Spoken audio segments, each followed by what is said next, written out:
Hey y'all, it's Nadia. Yesterday I talked about something simple but powerful. I said, I thought they didn't want me. Today, today I want to unpack that because this isn't about blaming my parents. It's about understanding how children internalize what they see or don't see for that matter, and how meaning gets created in silence. This is not a blame. It's not about blame. It's not a blame game. So let me just start here. This is not a parent bashing moment. This is not resentment. This is not anger. My parents worked hard. They provided like a dog.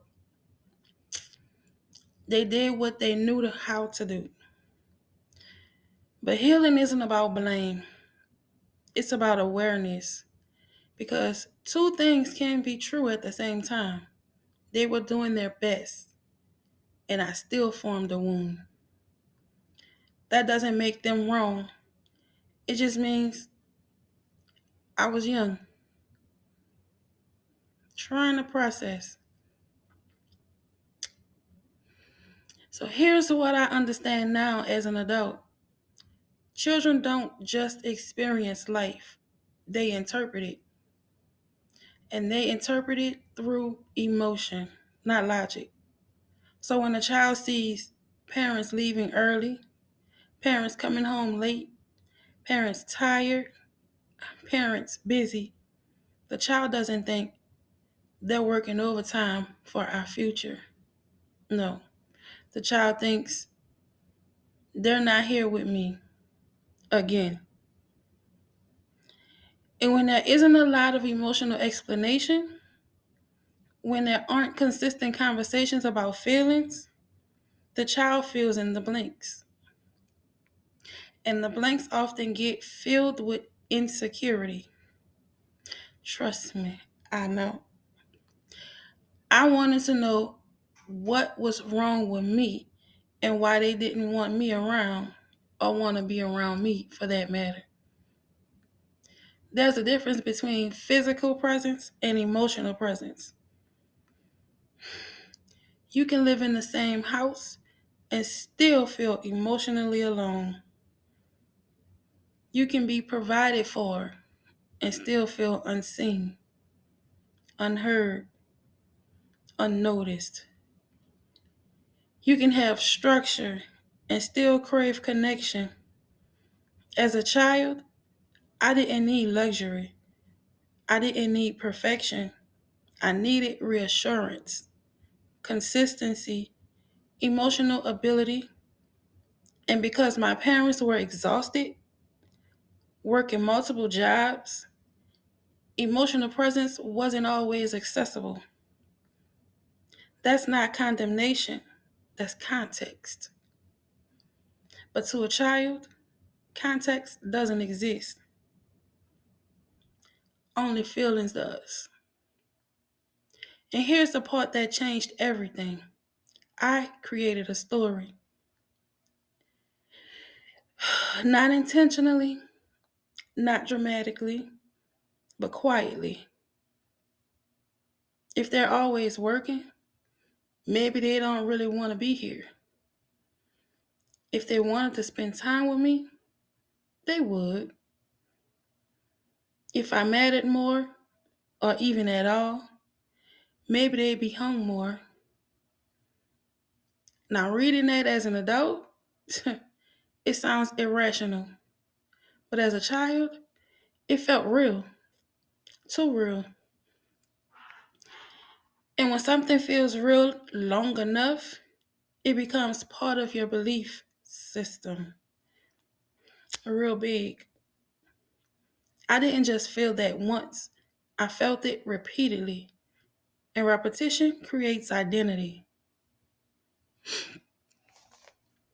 This is the core of today. What happened isn't always the wound. What we believed happened is what happened. My parents worked a lot, true, but what I believed, I wasn't worth being around. What happened, they were exhausted, true, but what I believed, I wasn't important enough for their energy. What happened, they were providing like a dog. But what I believed, presence must not matter that much. The difference right here, that shaped that shaped my adulthood. A problem was brewing and I didn't even know it. Because if you grow up believing you're not automatically chosen, you grow into someone who tries to earn being chosen. Did that a lot.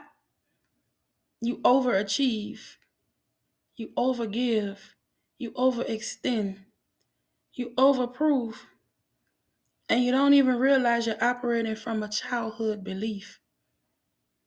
You think you're just driven. You think you're just strong. But underneath that is a little voice saying, if I'm impressive enough, they'll stay. If I'm useful enough, they won't leave me. If I'm valuable enough, I'll finally feel wanted. That's how childhood meaning turns into adult patterns. Trust me. I know. Therapy has been teaching me something powerful. I don't have to erase what happened. I have to rewrite what it meant.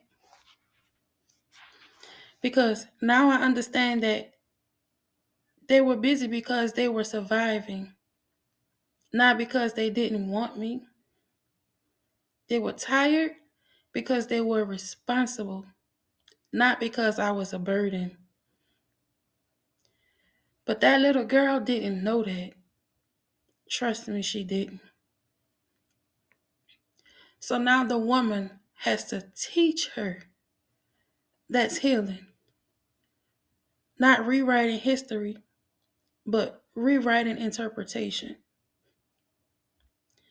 When busy feels like rejection, it can plant a quiet belief that follows you for decades. But we are allowed to revisit the story.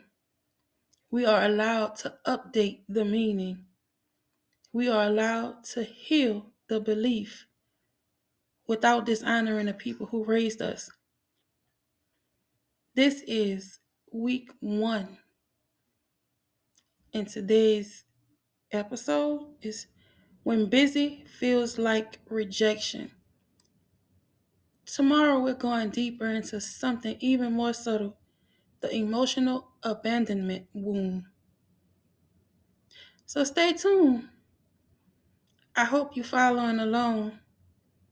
I promise it get better. Or shall I say more entertaining. See you at the end of the series.